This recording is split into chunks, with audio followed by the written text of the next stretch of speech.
ये दुर्भाग्य है इस प्रदेश का कि 8वीं पास सहायक कंप्यूटर के पद पर कार्यरत 8वीं पास।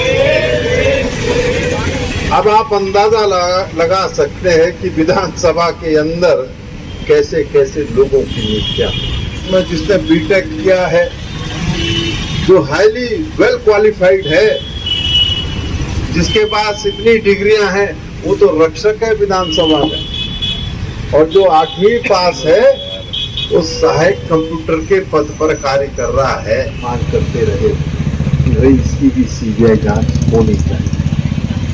और कल जब सदन के अंदर बेरोजगारी को लेकर के हमने 310 के कार्य स्थगन की सूचना दी थी, जिसे विधानसभा अध्यक्ष ने 58 में सुना, तो ट्रिपल एससी की बात करते करते जब मैंने विधानसभा भर्ती पर अपनी बात कहना चाही, तो विधानसभा अध्यक्ष ने उस वक्त मुझे ये कहते हुए रोका कि क्योंकि ये विधानसभा से जुड़ा हुआ मामला है, इसे सदन में नहीं उठाया जा सकता है।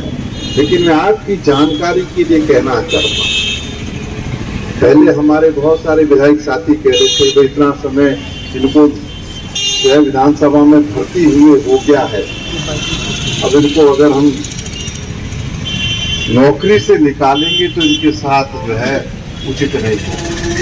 लेकिन मैंने जब विधानसभा से ये सूचना मांगी कि जिन लोगों की भर्ती हुई है उनकी शैक्षिक योग्यता क्या है, तो आपको सुनकर के ताज्जुब होगा।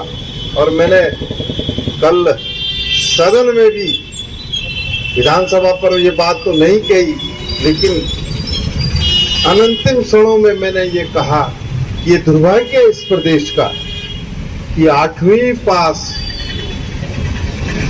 सहायक कंप्यूटर के पद पर कार्यरत 8वीं पास। अब आप अंदाजा लगा सकते हैं कि विधानसभा के अंदर कैसे कैसे लोगों की नियुक्तियां।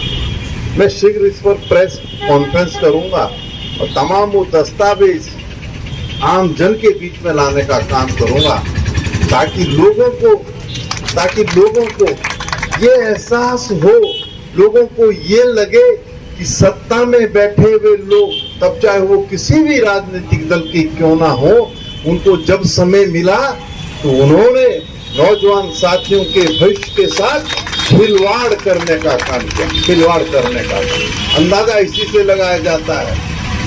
मैंने देख रहा था उसमें जिसने बीटेक किया है, जो हाईली वेल क्वालिफाइड है, जिसके पास इतनी डिग्रियां हैं, वो तो रक्षक है विधानसभा में, और जो 8वीं पास है वो सहायक कंप्यूटर के पद पर कार्य कर रहा है।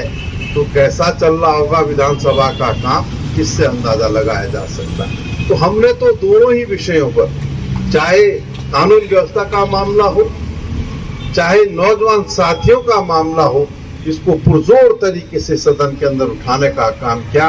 और जब हमने कानून व्यवस्था पर अपनी बात कही, उस दिन सरकार हिल गई थी, और उसी दिन सरकार ने ये मन बना लिया था कि सत्र की अवधि 2 दिन से आगे हम नहीं बढ़ाएंगे। हमने अंदाजा लगा लिया था कि अब ये सरकार सत्र को जितने जल्दी हो सके समाप्त करने का प्रयास करेगी, क्योंकि हमारे तर्कश में इतने तीर थे कि हम सत्ता पक्ष की छाती को बेंधने का मादा रखते थे।